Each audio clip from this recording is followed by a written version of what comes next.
Hello, everyone, and welcome to another episode of EatFluencers. I'm sure a lot of you have seen how to make a Dalgona coffee somewhere on YouTube, and I'm sure a lot of you have enjoyed drinking it. Although I have to admit it is an acquired taste. I myself don't really enjoy it. But what if we could make a dessert using the same ingredients? Well, I did, and it was amazing. To start, we need to make our Dalgona coffee base. In a mason jar, add 2 tablespoons of high quality instant coffee, 2 tablespoons of sugar, and follow with 3 tablespoons of water. Using a hand mixer or a milk frother, mix the ingredients together. The longer you mix, the more fluffy and creamy your coffee base will be, and we want it to be really creamy.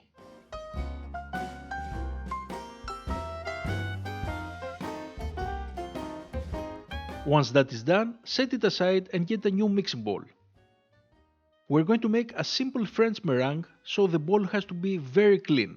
If you have a standing mixer, feel free to use it, otherwise a whisk and some elbow grease will give you the same results. Crack 5 eggs and separate the yolk from the whites. An easy way to separate the whites is by using your hand or an egg separator.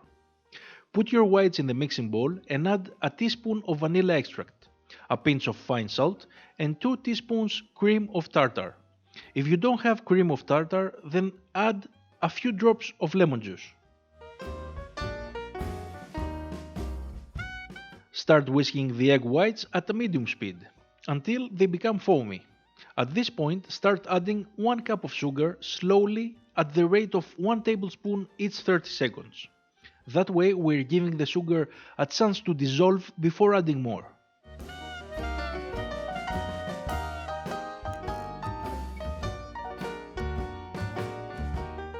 You will notice that slowly your egg whites become glossier and smoother. This is a good sign. When you have added all the sugar, crank the speed up to high and wait for the magic to happen.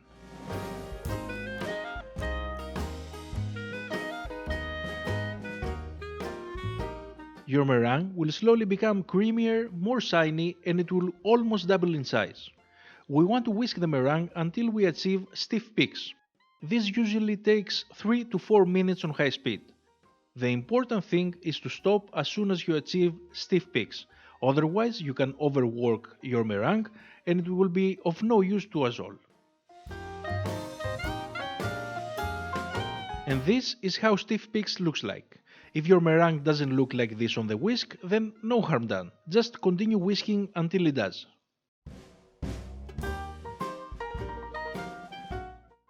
Now it's time to combine the coffee base with the meringue.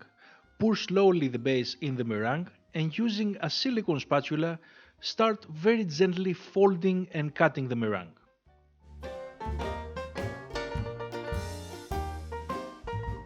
Our goal here is to create a marbling effect that is going to be visible even after baking, so don't go crazy and overmix it.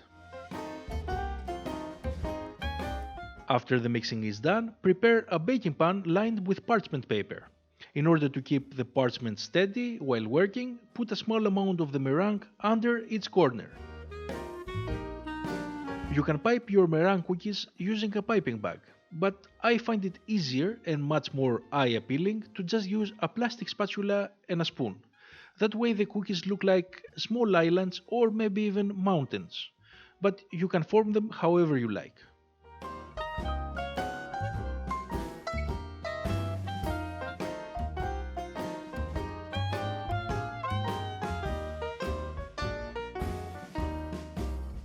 Bake the meringue cookies in a preheated oven at 100 degrees Celsius or 200 Fahrenheit for 3 hours if you want them to be crunchy all the way through, or 2.5 hours if you prefer them to be crunchy on the outside and more marshmallowy in the center. I baked mine for 3 hours and the level of crunchiness is out of this world. Just listen.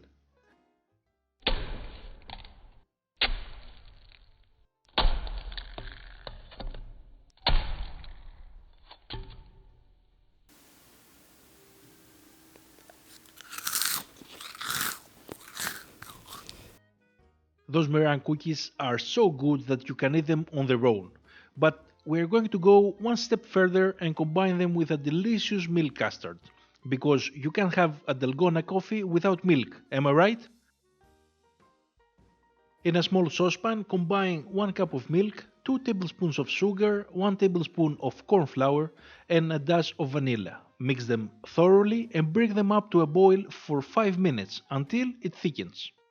Let it cool down to room temperature and serve your dessert in a small glass by adding first the milk custard followed by those beautiful meringue cookies crumbled in small chunks.